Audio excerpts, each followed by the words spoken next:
The soft buzz of Michael's phone on the kitchen counter rattled the ceramic dish he left from breakfast.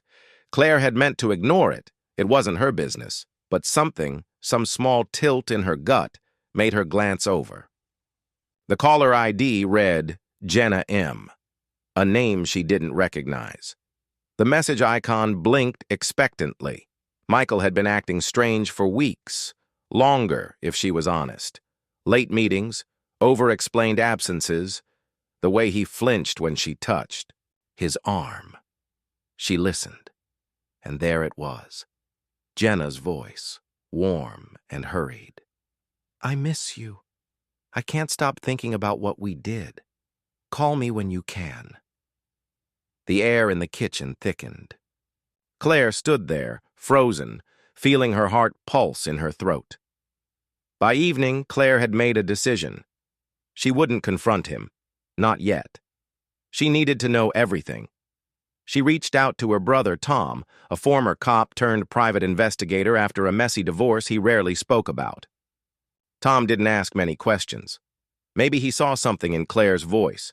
Maybe he knew. In 3 days, Tom delivered a manila envelope, thick with photos and reports. Claire sat alone on the back porch, the autumn wind biting through her sweater, and flipped through the evidence. Michael's car outside Jenna's townhouse. Dinner receipts. A hotel bill charged discreetly to a secondary credit card. A photo of Michael with his hand on Jenna's waist, his head bent close to hers, smiling the smile he used to save for Claire. Her throat burned. She didn't cry. Not then. When Michael came home that night, the house was heavy with unspoken things. He kissed her cheek. She barely felt it. "Everything okay?" he asked, frowning. "Fine," she said. She watched him cross the room, shedding his coat, setting his briefcase down. The normalcy of it was obscene. Claire knew now that marriage could rot quietly, under layers of routine. Over the next week, Claire plotted. One night she followed Michael when he said he had to stay late for a project deadline. Parked across the street. She watched him slip into Jenna's townhouse like it was the most natural thing in the world. Claire sat there, gripping the steering wheel, shaking with something that wasn't quite rage and wasn't quite grief. An idea bloomed, dark and reckless. Revenge could be clean. It could be satisfying. Tom would help, she was sure of it. Expose Michael at work. Leak the affair to Jenna's fiancé. Because yes, Tom's file revealed she was engaged. Tear down everything Michael thought was secure. But another part of Claire hesitated. She loved him, didn't she? Or had she just loved who he used to be? When Michael finally confessed, a late Sunday evening, after Claire had confronted him with photos and silence, he cried. Not for her. For himself. "I was lonely," he said. "You've been so distant, Claire. Ever since we lost the baby, felt like I didn't exist to you anymore." The words hit like a slap. "You didn't exist to me?" Claire wanted to scream. "I buried our daughter, and you wanted more attention?"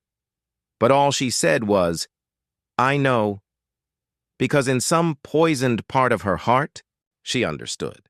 Grief had turned them into strangers living parallel lives in the same house. The next days blurred. Michael slept on the couch. Claire slept with one eye open, unsure if she was mourning her marriage or her old self. She met Jenna once. Arranged. A meeting at a quiet coffee shop under the pretense of a real estate consultation. Jenna was an agent, it turned out. Face to face, Jenna was younger than Claire had expected. Nervous. She wore no engagement ring. "I didn't know he was married," Jenna whispered, stirring her coffee so hard it sloshed over the rim. Claire believed her. Maybe that made it worse. When Jenna asked if Claire was going to tell her fiancé, Claire just said, "I haven't decided yet," and left. Weeks passed. Michael apologized endlessly, but words were brittle things now. They tried couples therapy. Claire sat stiffly in the leather armchair while Michael talked about guilt, regret, his momentary weakness. The therapist asked Claire what she wanted. Claire didn't know. Some nights she drafted divorce papers she never sent. Other nights she imagined building a new life with Michael, one stripped bare of illusions, but maybe, just maybe, stronger. Forgiveness felt like a mountain she couldn't see the top of yet. One rainy evening, Michael stood in the kitchen doorway, watching her. "I'll leave if you want me to," he said quietly. Claire looked at him, the man who had lied, and also the man who had held her through the worst nights of her life. "I don't know what I want," she said. And for the first time, it felt honest. Outside, the rain softened to mist. Inside, Claire and Michael stood across from each other, an ocean of broken things between them. Neither moved. Maybe this was how it would end, not with shouting or slamming doors, but with a long, terrible silence that neither could bear. To break. Or maybe the silence could be the start of something else, something harder, something real. End. Would you also like me to suggest a possible alternate ending, maybe darker or slightly more suspenseful, depending on the tone you're aiming for? The next morning, Claire woke to the sound of the shower running. For a long moment, she lay in bed, listening to the steady hiss of water through the pipes, the faint thud of Michael moving around behind the bathroom door. A year ago, she would have rolled over, closed her eyes, trusted the rhythm of their life. Now everything felt like a choice. When Michael emerged, hair damp, his shirt half-buttoned, he looked at her cautiously, as if she were something wild he might startle. "I'm making coffee," he said, voice low. She nodded, sitting up slowly. The space beside her was cold, a small, sharp absence. She wondered if it would always feel like this, noticing what wasn't there more than what was. Downstairs, the kitchen smelled of burnt toast and dark roast. Michael stood at the counter, flipping through the newspaper, pretending to be normal, pretending to belong.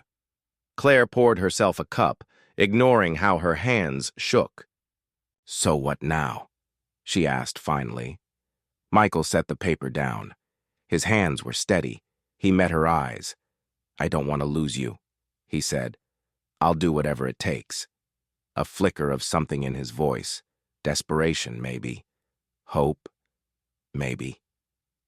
Claire leaned against the counter, her heart banging in her chest. "You already lost me," she said quietly.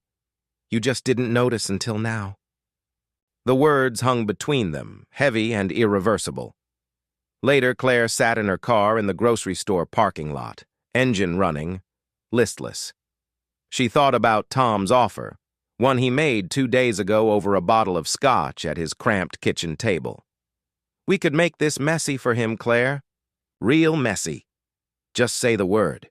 She thought about the photos, the hotel bills, the texts, evidence of betrayal cataloged so neatly, like it could ever explain anything. She thought about Jenna's tearful face and about herself, hollowed out, from grief and anger and longing.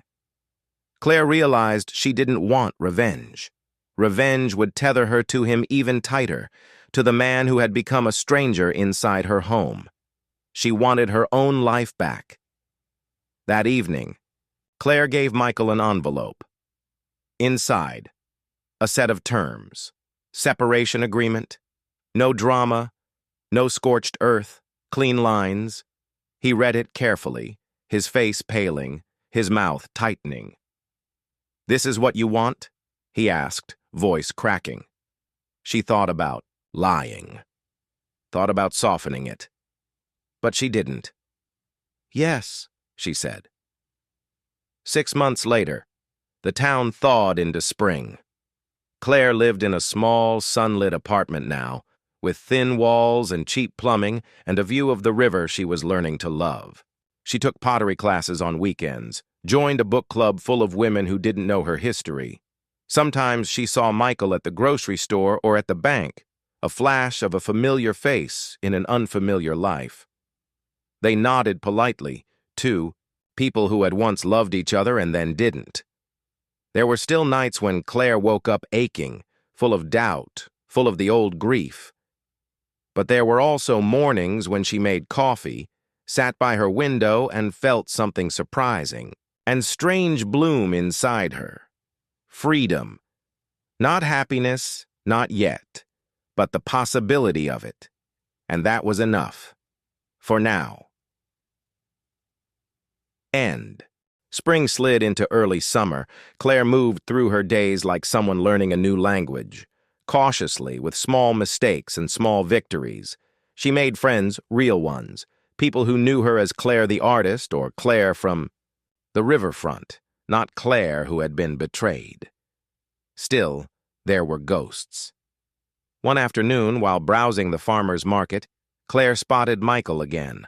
Not across a room, but walking toward her, basket in hand, wearing a t-shirt and jeans. She didn't recognize. His hair was longer, he looked thinner, older, sadder, maybe. For a split second, she almost smiled. Some old automatic thing. He noticed her, hesitated, then came closer. "Hey," he said, awkward. "Hi." They stood among crates of strawberries and bread stands, the low hum of strangers around them, strangers to each other too now. "You look good," Michael said. "You too," she lied. They talked, stilted and careful. Claire learned he had moved into a small condo on the east side. No girlfriend, not that she asked. But the absence sat between them anyway. "I think about you," he said. Voice rough. Claire looked away, at the river flashing silver beyond the tents. "Michael," she started, then trailed off. She wanted to say, "We were so much more than what we became." She wanted to say, "I loved you. I still do. In some way I can't kill." Instead, she said, "I hope you're doing okay." He nodded, swallowing hard. "I'm trying." Claire touched his arm lightly, a gesture full of sorrow and something else. Forgiveness, maybe. Or simply farewell. And then she turned and walked away, basket swinging at her side. Later that night, Claire sat by her window again, sipping tea, sketching idly in her notebook. A new piece was forming, rough and strange and beautiful. A sculpture, maybe, something broken and mended again, seams visible, like Japanese kintsugi pottery. Not hiding the fractures, but highlighting them, like her life now, not untouched, not whole, but still alive. Somewhere. Michael was probably sitting alone too, thinking about all the things he could have said differently, all the ways he might have saved what was already too far gone. Maybe in another life, they could have stayed. In this one, they had survived each other, and that had to be enough. End. This ending leaves a lingering, bittersweet feeling, neither fully tragic nor falsely optimistic. They might see each other again. They might not. The important thing is, Claire found herself again, broken but mending. Would you also like me to give you a reconciliation version, where after separation, Claire and Michael tentatively try again, older, wiser, bruised but still connected? It would explore how rebuilding after betrayal is slow, painful, and imperfect, but sometimes possible. The summer stretched on, slow and golden. Claire filled her days, pottery workshops, weekend hikes, a part-time job at a small gallery near the riverfront. Her hands were almost always stained with clay or paint now. Creation was healing in a way words had never been. But some nights when the city cooled and the crickets hummed through the open windows, the loneliness crept back in, heavy, bone deep. She didn't miss Michael exactly. She missed the idea of him. The life they had, built and lost. The safety, even if it had been an illusion. One Saturday evening, Tom showed up at her apartment with takeout and 2 six-packs. "You gonna stay mad forever, sis?" he asked around a mouthful of fried rice. Claire smiled faintly. "Not mad," she said. "Not anymore." Tom studied her, brow furrowed, like he didn't quite believe her. But he didn't push. Instead, they sat on the floor, eating and drinking and watching some dumb reality show Claire half hated, half loved for how far it felt from real life. The next week, Claire ran into Michael again, unexpectedly at an art festival downtown. This time, neither of them flinched. He stood in front of one of her sculptures, a twisted piece of broken ceramic stitched together with thin seams of gold. The piece was called Fault Lines. Michael turned when he sensed her. "You made this?" he asked, voice quiet, awed. Claire nodded. Her heart thudded uncomfortably in her chest. "It's beautiful," he said. "Painful, but beautiful," she shrugged, uncomfortable. "It's honest." Michael nodded slowly. "I wish I'd been more honest," he said. Not just about Jenna, Claire heard him mean. About everything. About how lonely he'd been. About how badly they had failed each other. Not just he, her, but both of them. Wounded people trying to build a life without knowing how to carry the weight of their grief. They stood there for a long moment, the buzz of the crowd swirling around them like river water. Finally, Claire said, "I'm not angry anymore." Michael looked at her then, really looked at her, and something in his shoulders eased, just a little. "Neither am I," he said. They got coffee, not because they were falling back into old habits, at least Claire told herself, but because sometimes closure wasn't a conversation or an apology. Sometimes it was just showing up. They sat on a bench under the shade of an oak tree, watching people drift past, talking about safe things, movies, music, new jobs, old memories. There was a moment, brief, sharp, when Michael brushed her hand with his. An accident. Claire pulled away gently, not because she hated him, but because she knew herself now. Knew she needed more than old ghosts stitched into new shapes. "I'm happy you're doing okay," he said after a while. Claire smiled. "I'm getting there," she said, and for the first time in what felt like years, she meant it. Later, lying in bed alone, Claire realized that forgiveness wasn't about letting someone back into your life. It was about letting yourself move forward, without dragging their mistakes behind you. Michael would always be part of her story, but he didn't get to write the next chapters. Those belonged to her. Outside, the first leaves of autumn were already beginning to fall. A new season was coming, and Claire was ready for it, and the town had changed in small, inevitable ways. New shops on Main Street, a bigger farmer's market, more tourists in the summer months, their bright chatter spilling into the streets. Claire had changed, too. She was standing behind the counter of her own gallery now, Riverlight Studio, a small space filled with her sculptures, local art, the kind of place she would have once walked past without imagining herself inside. She lived above it, a tiny, warm apartment cluttered with plants and secondhand books. It wasn't the life she had planned. It was better. One Saturday in late September, Claire hosted a gallery event. Wine, soft music, the murmur of people admiring the pieces.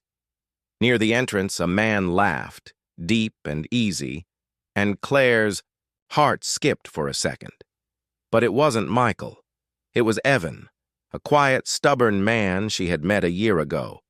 A landscape architect with calloused hands and an open, steady way of listening that made Claire feel safe in a way she hadn't realized. She craved. Evan wasn't a fairy tale ending. He was better. A slow, real thing, built carefully, with room for all the cracks and old scars they both carried. Across the room, Evan caught her eye and smiled. Claire smiled back. Later that night, after the crowd thinned, Claire stepped outside to breathe in the crisp, wood-smoke-sweet air. She leaned against the railing, sipping her wine, watching the river shimmer darkly under the stars. A car door slammed nearby. She glanced over.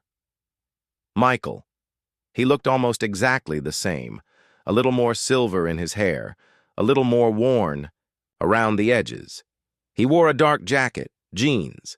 His hands were stuffed deep in his pockets. For a moment, they just looked at each other. He walked closer, hesitant. "Didn't expect to see you tonight," he said, voice rough from the cold or nerves. "Maybe both." Claire smiled a little. "My place now," she said, nodding back toward the gallery. Michael blinked, and something like pride flickered across his face. "Good," he said. "You deserve it." They stood in the autumn dark, a respectful distance between them, full of everything they no longer had to say. Finally, Michael glanced toward the windows, glowing with soft light and music inside. "You look happy," he said. Claire thought about it. Not just the surface kind of happiness, but a deeper, harder-won kind, one that had roots. "I am," she said simply. Michael smiled, sad, maybe, but real. "I'm glad," he said. Then after a beat, "Me too. Eventually, I mean."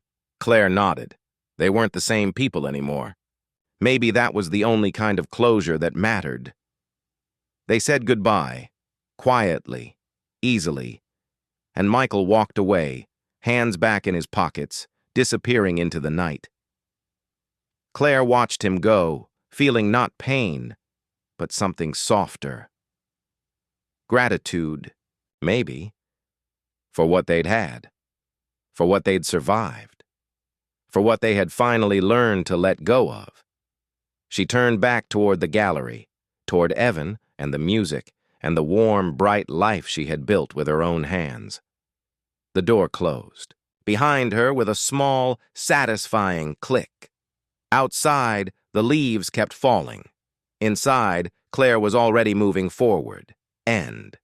Later that night, after the last of the guests trickled out and the gallery lights were dimmed, Claire climbed the narrow staircase to her apartment. Evan close behind her, carrying a leftover bottle of wine and a half-eaten cheese plate. Inside, the space was warm and messy. Clay sculptures lined the windowsills, books stacked sideways on every surface. Evan set the food down, shrugged off his jacket, and gave her a look. "You okay?" he asked quietly. Claire hesitated. She thought about lying, brushing it off, making it easy. Instead, she sat down heavily on the worn couch, pulling her knees up under her. "I saw Michael tonight," she said. Evan didn't flinch, didn't stiffen. He just sat beside her, close but not crowding, waiting. Claire breathed in, breathed out. "It wasn't bad," she said. "It was just a reminder." Of what? She thought. About it. The river, the years. The way grief could be both sharp and soft at the same time. "Of how far I've come," she said finally. Evan nodded like he understood, really understood. And maybe he did, in his own way. He reached out, took her hand, rough fingers threading through hers. They sat like that for a while, no music, no TV, just the old pipes creaking and the river whispering against the banks below. Not perfect, not easy, but real. Claire rested her head on Evan's shoulder, feeling the solid weight of him, the slow, steady beat of his breathing. For the first time in years, she didn't feel like she was trying to hold everything together by herself. She didn't feel broken anymore. Just human, flawed, mended, still learning how to be whole. And for the first time, hope felt bigger than memory. She closed her eyes, listening to the ordinary, beautiful quiet of the night.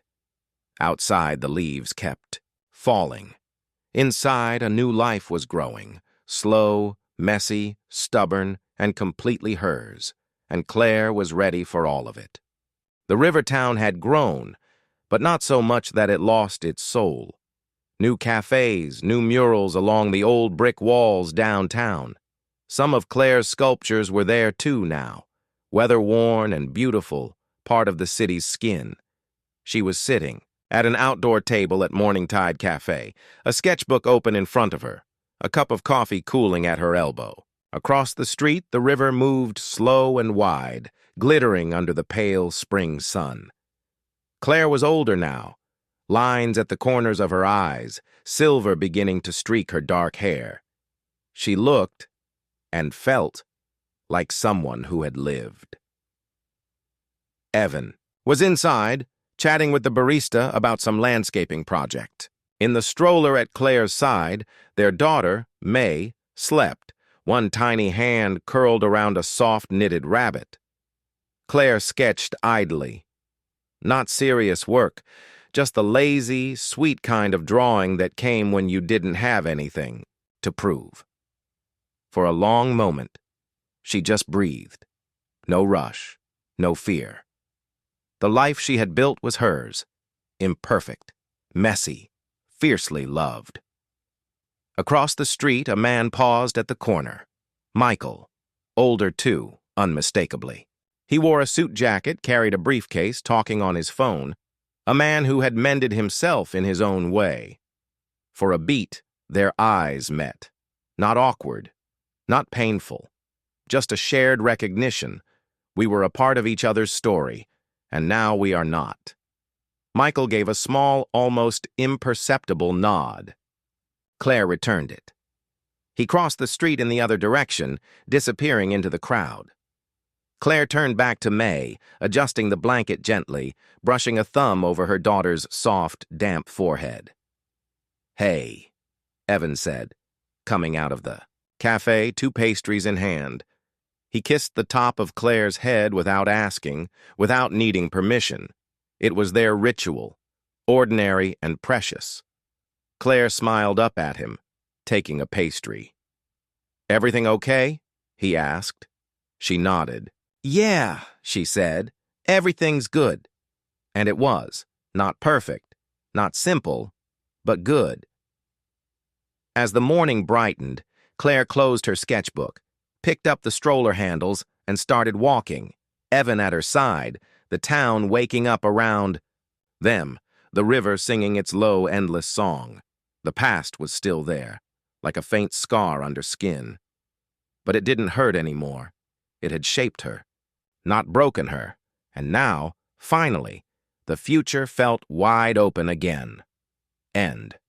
This way, the story closes with hope earned through pain and love rebuilt carefully and honestly. Claire's life is not perfect, but it's hers, and she is fully alive in it. The Silent Season. Michael's glimpse, 5 years later. Michael sat in the corner booth of a quiet hotel bar, a glass of whiskey untouched in front of him. Outside, the town moved in slow, familiar rhythms. A place he'd once called home, though it felt more like a storybook now, something he could flip through but not live inside anymore. He had come back for a work conference, architecture, urban planning, and had planned to slip in and out without stirring anything up. Hadn't expected to see Claire today. Hadn't expected the strange, clean ache that rose in his chest when he did. She had looked good. Not just beautiful, she always had been, but strong, sure, like a tree that had bent in the storm but didn't break. He thought about the way she had looked at him, calm, without anger or longing, and the child sleeping in the stroller, someone else's life now. A better one, maybe. Michael sipped the whiskey finally, letting it burn its slow, quiet path down. He wasn't miserable. Life had gone on. A small apartment in the city, some close friends, a dog he hadn't wanted at first, but now couldn't imagine living without.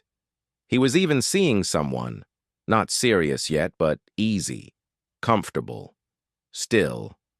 Sometimes in the quieter hours of the night he thought about all the tiny betrayals, not just the affair, but the ways he had stopped reaching for Claire when it mattered. The ways he'd retreated when he should have fought harder. The ways he'd failed himself, not just her. He didn't hate the man he'd been, but he didn't miss him either. Michael finished his drink, left a few bills on the table, and stepped out into the cooling dusk. The river shimmered faintly under the streetlights. He stood there for a moment, hands in his pockets, listening to it. The same river Claire must be hearing now, somewhere nearby. The same river that had carried them both forward, apart, into whatever lives they'd had the courage to build. Michael smiled a little. Sad, yes, but also real. Then he turned away from the water, walking back toward the life he had made with his own hands, step by step, mistake by mistake, day by day. Not perfect, not forgotten, but forgiven at last. End. This way, both Claire and Michael end up in a place of earned peace, not fairy tale endings, but real ones. They're not together, but they're both better versions of themselves. They carry the past, but it no longer controls them. Not long, not overwrought, just small windows into how things could have gone differently. They'll feel like echoes of the story we built, full of the same emotional weight. Here we go. The silent season. What if snapshots? If Claire and Michael had tried to reconcile. The first year would have been the hardest, nights where the silence between them was thicker than any argument. Mornings where Claire would stare at Michael across the table and wonder if she really forgave him, or if she just hated being alone more than she hated what he'd done. Therapy sessions that felt like picking at a half-healed wound. Holidays that felt brittle, fragile, like glass ornaments you didn't dare touch too hard. They might have lasted a year, maybe 2. But in the end, Claire would have realized, forgiveness doesn't mean forgetting who you are to make someone else feel comfortable. She would have left anyway. Older, wiser, more certain that love without trust is just fear in a pretty dress. And Michael? He would have let her go this time without begging, because he would finally understand that sometimes love isn't enough.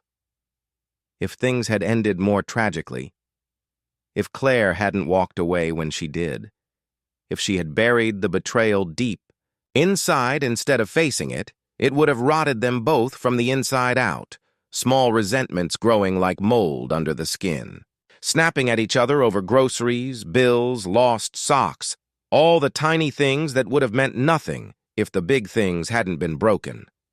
Claire would have become a ghost in her own life.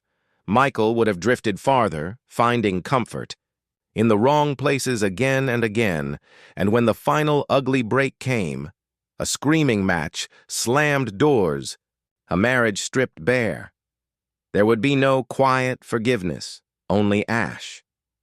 If Tom, Claire's brother, had his own secret story, Tom had always played the part of the protective brother, quick to anger, quicker to loyalty.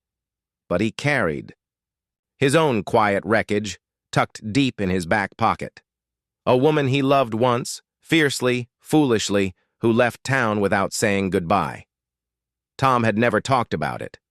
He joked, he drank, he punched walls sometimes. But some nights, alone in his apartment above the hardware store, he pulled out the old battered photo she had left behind and let himself miss her for a little while. Then he'd put the photo away and keep going, because not every heartbreak turns into art. Some just turns into surviving. If Claire never found anyone else, if Evan had never come into her life, if May had never been born, Claire would still have found her way forward. It would have been slower, lonelier some days, but she would have kept sculpting, her hands shaping clay the way her heart shaped new versions of hope. She would have built friendships, fierce and messy and real. She would have learned that a life can be full even if it doesn't fit the story you once told yourself. And maybe, just maybe, she would have realized that some kinds of wholeness are stitched from loneliness itself. Closing. echo in every version. Claire survives, changes, grows, sometimes stronger, sometimes softer, but always moving forward. Because that's what we do with heartbreak. We don't erase it. We build around it, like gold veins running through broken pottery. Beautiful, because it was broken, not despite it. The Silent Season, Claire's Unsent. Letter to Michael, written but never mailed, folded once, tucked into the back of a drawer. Michael. Sometimes I still think about that house, the creak of the floorboards, the chipped blue paint on the back porch. You hammering shelves into walls, swearing under your breath, me burning the spaghetti again. It feels like a dream now, a life that belonged to someone else. I don't hate you. I need you to know that. I thought I would, for a long time. I wanted to. But hate takes energy, and I spent too long giving you everything I had. In the end, all I ever wanted was the truth. And when it came, broken and bleeding, it wasn't the betrayal that undid me. It was realizing how long you had kept it from me. You thought you were protecting me. Maybe you even believed that. But protection without honesty isn't love. It's fear wearing a mask. We made mistakes, both of us. Mine was thinking I could fix something that had already burned down to ash. But I am grateful too. Grateful for the life we had. For the lessons that hurt enough to make me stronger. Grateful for the way loss cracked me open in places I didn't know needed light. I have a daughter now. She laughs with her whole body. She loves the river. She is stubborn and sweet and wild. And when I look at her, I remember who I am, who I have always been, underneath all the stories I told myself to survive. I hope you have found something like that too. I hope you are happy. Or if not happy, at least honest. I think that's all any of us can really ask for in the end. Be well, Claire. End of letter. This leaves us with such a quiet but powerful final note. Not anger, not romance, but acceptance, the real kind. Lena sat at the kitchen table, the warm morning light filtering through the half-open blinds. The house was quiet, almost too quiet. The smell of coffee lingered in the air, but it wasn't enough to fill the space. She stared down at her hands, her fingers wrapped around a chipped mug, its surface worn smooth from years of use. She'd always loved this mug. It was the first thing she'd ever bought for herself when she moved into the apartment at 23. A small piece of something that felt permanent, something she could call her own. Now, she wondered if anything in her life could be called permanent. Jonah had been gone for 2 days. 2 days since the argument. 2 days since he left without saying a word, his truck driving out of the driveway, leaving nothing behind but silence and the sting of unspoken accusations. The tension had been building for months, the small, sharp things, the late nights at work, the coldness that settled between them like a growing, insurmountable distance. Lena had tried to ignore it, tried to keep everything moving. After all, she was the one who always made things work, or at least that's what she told herself.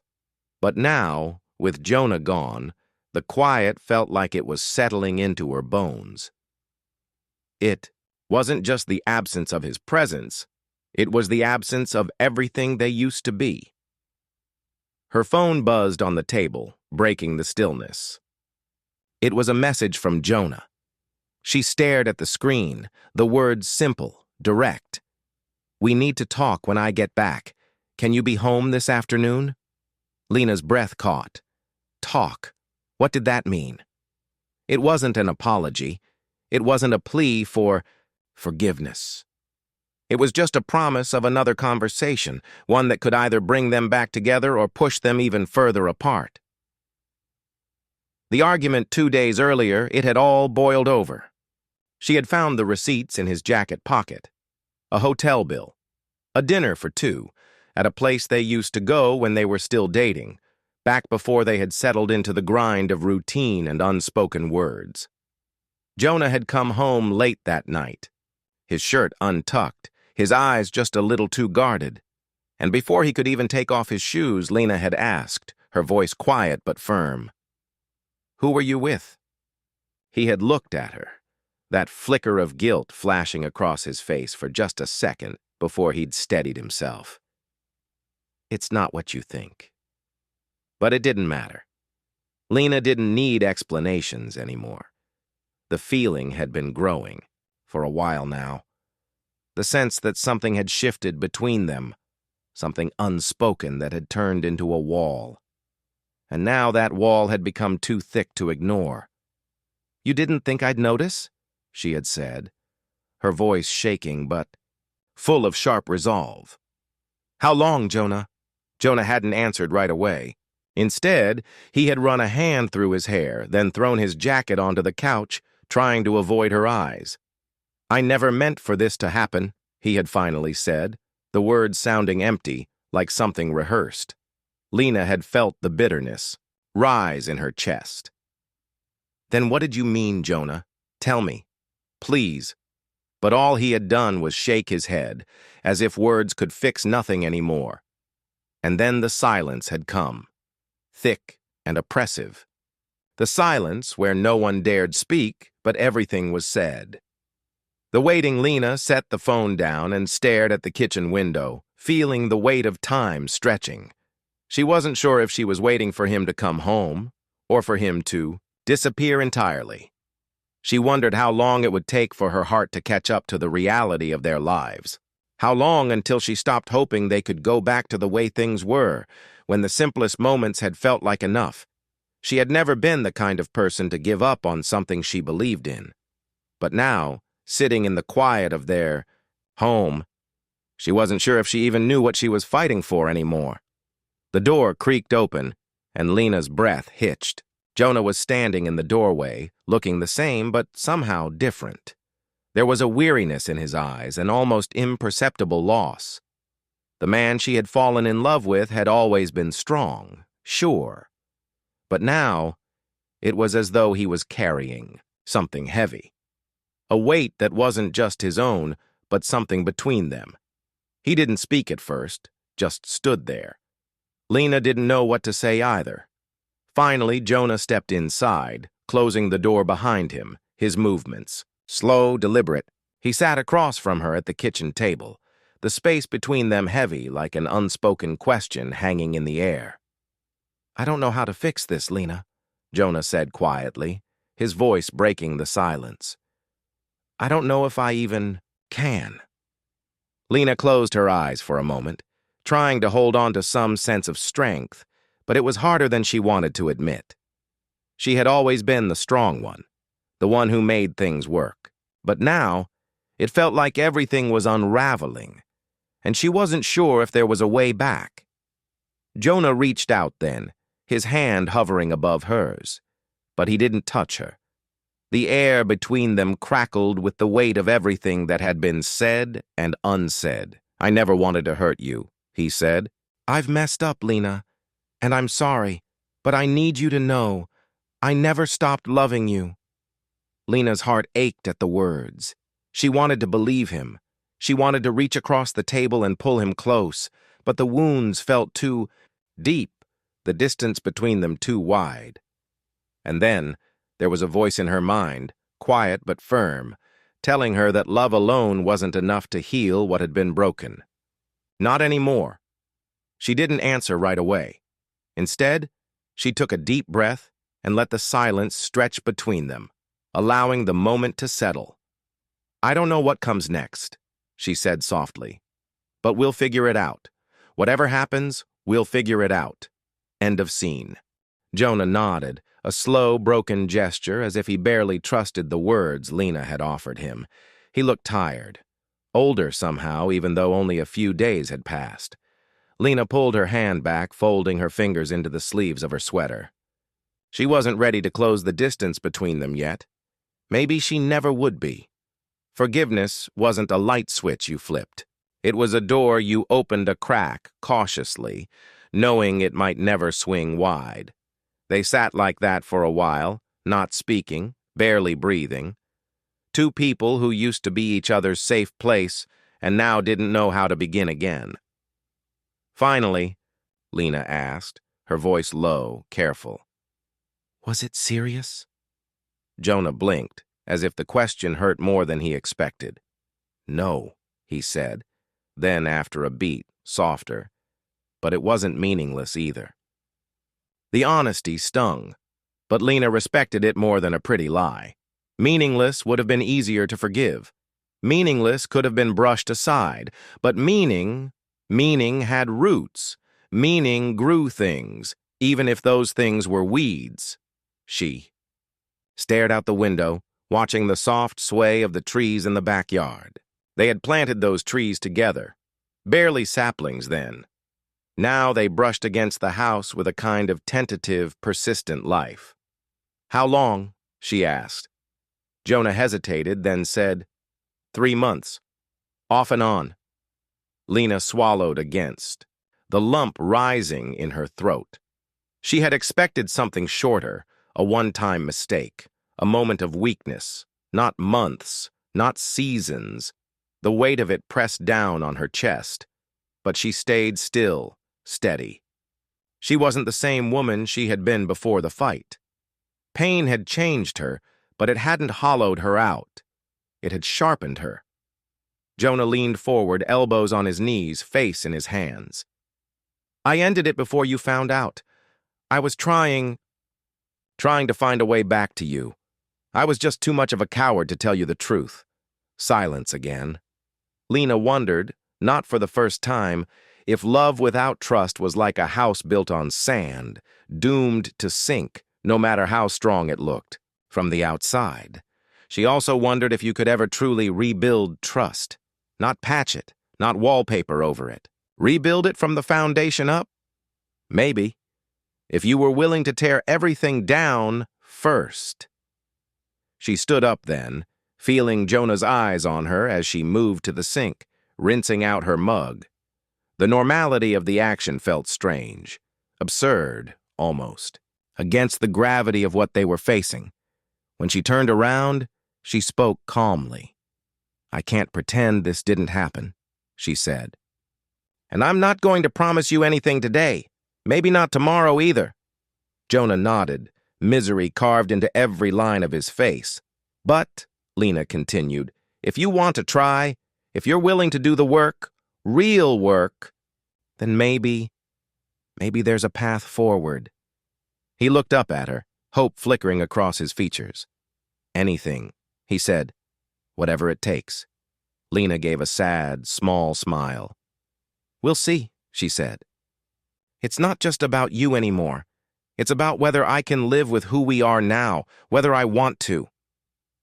Jonah stood too, but he kept his distance. He seemed to understand that the bridge between them wasn't rebuilt in a single conversation. I'll wait, he said simply. For as long as it takes. Lena didn't respond. She didn't know if she believed him. But for the first time in a long while, she didn't feel like she was drowning either. Maybe, just maybe, there was still a version of her life worth saving, not the old one, a new one, built slower, stronger, and this time on rock instead of sand. End of chapter. The next morning, Lena woke early, sunlight a pale wash across the ceiling. For a moment, she forgot where she was, forgot the aching weight in her chest. But then she rolled over and saw the empty space beside her in bed, and memory flooded back. Jonah had slept in the guest room. His idea, an acknowledgement without words, that space was the only thing he could offer her right now. She sat up, wrapping her arms around her knees. The house was silent again. But it was a different kind of silence now, not heavy with betrayal, but stretched thin with possibility. Downstairs, she heard the soft clatter of dishes. Jonah making coffee, probably, moving around the kitchen like a ghost in his own home. Lena got up, pulling on a sweater, her bare feet cold against the hardwood. She wasn't sure what she was walking toward. She only knew she couldn't stay frozen any longer. When she entered the kitchen, Jonah looked up, tentative. He was wearing The old gray t-shirt she used to steal when the air got cold. Some small, stupid part of her still loved that shirt. Another part of her hated that she noticed. "Morning," he said, voice rough. "Morning," she replied. An awkward silence hung between them. Lena poured herself a cup of coffee, savoring the normalcy of the act. Then she turned and leaned against the counter, facing him. "We can't go back to the way things were?" she said, cutting through the small talk. Jonah nodded, serious. "I don't want to pretend nothing happened," she continued. "I can't live like that." "Neither can I," Jonah said. She studied him for a long moment. He wasn't rushing to make promises this time. He was listening. Good. That was a start. "So here's what I need," Lena said, setting down. Her mug carefully. She could feel her hands trembling slightly, but willed them steady. "First, total transparency. Phone, email, everything. No secrets. You need to be willing to be uncomfortable." Jonah nodded immediately. "Of course. Second, counseling, together and separately. No excuses." Another nod. "Already called a place," he said. "I have a list. We can pick one together." It surprised her, the preparation, the seriousness. It cracked open something inside her that had been locked tight, the tiniest flicker of hope. "Third," Lena said, voice tightening, "you need to cut her out, completely. No contact, no texts, no checking in, no lingering goodbyes." Jonah's face flinched, just barely. But he caught himself and said, "Done. I already told her. I blocked her number." Lena believed him, or at least she wanted to. "And lastly," she said, heart hammering in her chest, "you need to be okay with the fact that I might not choose you in the end." Jonah's breath caught. His hands, gripping the edge of the table, turned white at the knuckles, but he said, voice low and steady, "I understand." And for the first time, Lena truly believed that he meant it. Because real love, the kind worth saving, didn't trap you. It let you choose, even if it broke you. Later, that afternoon, they sat together on the porch steps, the autumn wind cool against their faces. Neither spoke much. They just sat. Two people who had been burned and were still deciding whether the fire had destroyed them or forged them into something stronger. Jonah reached for her hand once, hesitant, not assuming, and Lena let him. Just for a while. And for the first time in months, she allowed herself the dangerous, tentative luxury of believing that maybe, just maybe, healing was possible. Not certain, not easy, but possible, and for now that was enough. The counselor's office was smaller than Lena had expected. 2 chairs, angled toward each other, not facing. A low table with a box of tissues. Soft light, nothing harsh. It smelled faintly of lavender and something clean, almost sterile. Lena sat stiffly, her arms crossed tight over her chest. Jonah sat across from her, one leg bouncing with nervous energy. Neither of them looked at each other. "I'm Dr. Patel," the counselor said warmly, her voice cutting gently through the tension. "I'm not here to take sides. I'm here to help you both figure out what you want, and whether it's possible to get there." Lena nodded mutely. Jonah swallowed hard. "Let's start simple," Dr. Patel continued, her tone almost maternal. "Lena, Jonah, why are you here today?" Jonah looked at Lena, but she kept her eyes on the floor. Finally, Jonah said, voice hoarse, "Because I broke something, and I want to fix it." Dr. Patel nodded, turning to Lena. Lena took a long breath. When she spoke, it came out rougher than she intended. "I'm here to find out if I even want him to fix it." The honesty hung in the air like smoke. Jonah's shoulders sagged, but he didn't argue. Maybe he finally understood that love wasn't enough. It never had been. Digging in. The first 30 minutes were brutal. Dr. Patel didn't let them hide behind politeness. She asked Jonah hard questions. Why did you cheat? When did it start? What were you getting from her that you weren't getting at home? Jonah answered, halting, ashamed. It wasn't about her, he said. It was about feeling like I mattered, like someone still saw me. The words landed like a slap. Lena felt heat rise to her face, a mix of anger and guilt and grief. She wanted to scream at him. I saw you. I always saw you. But deep down, she knew there had been nights she'd chosen work, exhaustion, anything but connection. They had both stopped seeing each other long before he had stepped out the door. And, you, Lena? Dr. Patel asked gently. What have you lost? Lena's throat tightened. Trust, she whispered. Then, louder. And the version of myself that believed love was simple. Tears burned at the corners of her eyes. She blinked them back, furiously. Jonah looked shattered across from her. I'm so sorry, he said, the words breaking open something in him. I would do anything to take it back. Anything. But words weren't enough. Not anymore. A harder question. Near the end of the session, Dr. Patel leaned forward. You both need to ask yourselves something hard, she said. Are you trying to rebuild because you still love each other or because you're afraid of starting over alone? The question hit like a thunderclap. Jonah opened his mouth, then closed it. Lena felt the breath catch in her chest. The answer should have been obvious. It wasn't. Maybe it wasn't just about Jonah's betrayal. Maybe it was about both of them clinging to something dead because the idea of burying it was too terrifying. Silence stretched long between them. The clock on the wall ticked. Outside, a bird chirped once, sharply, then was gone. Finally, Dr. Patel said softly, There's no shame in walking away if it's what you need.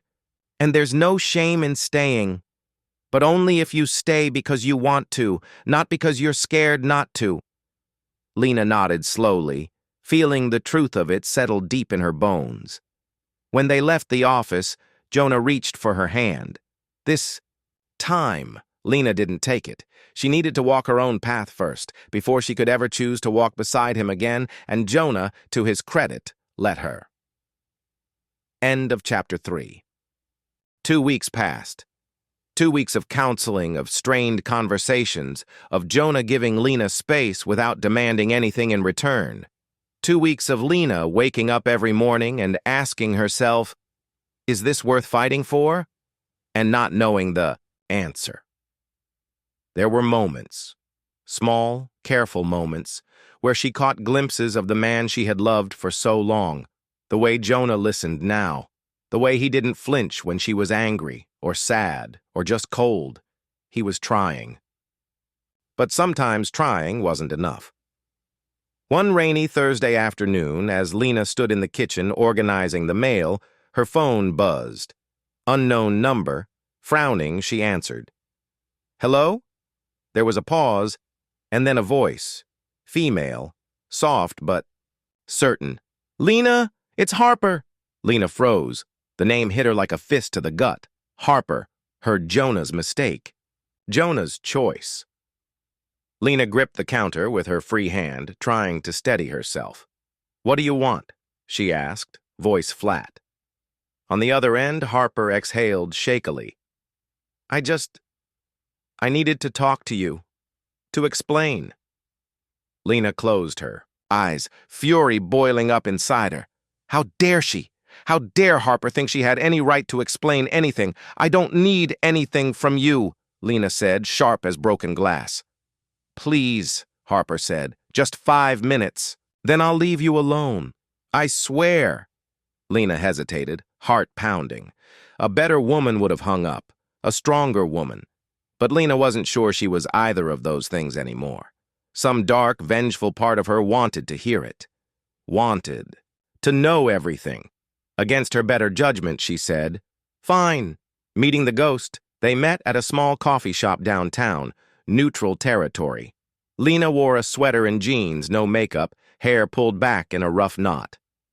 She wanted to show up exactly as she was, unpolished, unbreakable. Harper sat at a corner table, twisting a ring around her finger. She was younger than Lena had expected. Late 20s, maybe. Pretty, but not remarkable. She looked up, startled, as Lena approached. "Lena," she said softly. Lena sat across from her without responding. Her heart thudded in her ears, but her face was calm, unreadable. "Say what you came to say," Lena said. Harper nodded, her hands trembling slightly. "I didn't know he was married at first," she said. Lena said nothing. Her face remained carved from stone. Harper swallowed. "By the time I found out, I was already attached. I know that doesn't excuse anything. I'm not trying to justify it." She glanced down, voice cracking. "I ended it. Before he did. It got too messy. I couldn't stand being the reason someone else's life was falling apart." Lena stared at her. This girl, this stranger, had been inside. The life Lena had spent years building. She had seen a version of Jonah Lena hadn't even known existed. And still, Harper looked more like a broken thing than a villain. Lena hated how complicated it was. She had wanted to hate her, to find a monster in front of her. But all she saw was a lost, foolish woman who had made a terrible choice. Same as Jonah. "What do you want from me?" Lena asked finally. Harper's eyes filled with tears. "Nothing," she said. I needed you to know I'm sorry. Truly." Lena sat back, feeling something loosen in her chest. Not forgiveness exactly, but something close to release. "I hope you figure out who you are without someone else's husband," Lena said coldly, but without cruelty. She stood then, pulling her coat tighter around her. Harper said nothing more. As Lena walked away, the rain picked up, soft and steady against the sidewalk. She tilted her face up to the sky, letting it wash over her. Maybe there were no clean endings. Maybe you didn't get neat closure. Maybe healing was just a series of tiny, defiant steps forward, even when your heart still hurt. When she got home, Jonah was waiting in the kitchen, worry etched across his face. "You're late," he said carefully. Lena shrugged out of her coat, feeling strangely light. "I ran into a ghost," she said. Jonah stiffened. "I didn't tell her anything," Lena said. "And I didn't hit her, if that's what you're worried about." A small, broken laugh escaped Jonah's throat. "I would have understood if you had." Lena looked at him then, really looked at him, tired, ashamed, still him, still the man she had once loved enough to promise forever, maybe still loved now in some battered, broken way. But love wasn't the question anymore. Choice was. And Lena realized. For the first time, she didn't feel powerless anymore. Whatever came next, staying, leaving, rebuilding, burning it all down, it would be her choice. Not Jonah's, not Harper's, hers. And for the first time in a long time, that felt like enough. End of chapter 4. Not everything. Not yet. Just enough. Clothes for a few days. Her laptop, a framed photo of her mother that always brought her comfort. Jonah watched from the doorway, his face tight with fear he didn't bother to hide. "Are you leaving?" he asked quietly. Lena zipped the suitcase shut, her hands shaking slightly. "I'm staying with Olivia for a while," she said. "I need space. Real space." Jonah nodded, looking down at his bare feet like a boy being scolded. "I get it," he said. But he didn't. Not really, because he still thought space was temporary. He didn't realize yet that Lena wasn't using this time to heal them. She was using it to heal herself. And that might mean leaving him behind. At Olivia's apartment, Olivia didn't ask questions. She just handed Lena a glass of wine, pointed her to the guest room, and let her be. Lena was grateful for that, for the quiet kind of friendship that didn't demand explanations. That night, lying awake in the unfamiliar bed, Lena scrolled through old photos on her phone. Vacations with Jonah, lazy Sundays on the couch, birthday dinners surrounded by friends. Their life had been full once. Real. But somewhere along the way, the rot had crept in. Tiny cracks, careless words, moments of distance that widened into gulfs. And by the time Lena noticed, it was already too late. She turned off the phone and stared at the ceiling. What am I fighting for, she wondered. The marriage I had, or the fantasy of what it used to be? Jonah's message. The next evening, Jonah sent a text. I'm not giving up on us. But I'll respect whatever you need. I love you, Lena. Always have. Always will. Simple. No pressure. But it broke something open in her anyway, because love wasn't the question. Trust was, and love without trust was like a house without a foundation. Beautiful, maybe, but doomed to collapse. Lena didn't reply. Not yet. The crossroads. 3 days later, sitting on Olivia's small balcony wrapped in a blanket, Lena made her decision. It wasn't dramatic. No tears, no climactic music swelling in the background, just a quiet, certain knowing deep in her chest. She would go back, not to forgive and forget, not to pretend nothing had happened, but to rebuild on new terms, if it could be rebuilt at all. And if it couldn't, she would walk away and survive. Either way, she wasn't running anymore. Home again. When Lena returned to the house, Jonah opened the door like he was afraid she might vanish if he moved too fast. She stepped inside, suitcase in hand, and met his eyes. We need to start over, she said. Jonah's throat bobbed as he swallowed hard. Anything, he said. No, Lena said gently. Not anything. She dropped the suitcase and reached into her coat pocket, pulling out a small key. The key to the house. She placed it in his hand. This time, she said, we both have to choose it every day, every single day. No guarantees, no blind loyalty, no lies. Jonah closed his fingers around the key like it was something precious. I choose you, he whispered, voice breaking. Lena stared at him a long moment, and then, for the first time in a long time, she let herself believe it. Was possible, not certain. Not safe, but possible. Final scene later, as they lay in bed, fully clothed, the space between them still vast but no longer impossible, Lena stared out the window at the stars scattered across the sky. Maybe healing wasn't about getting back what you lost. Maybe it was about building something entirely new on the ashes, something stronger, something real, and maybe, just maybe, that would be enough.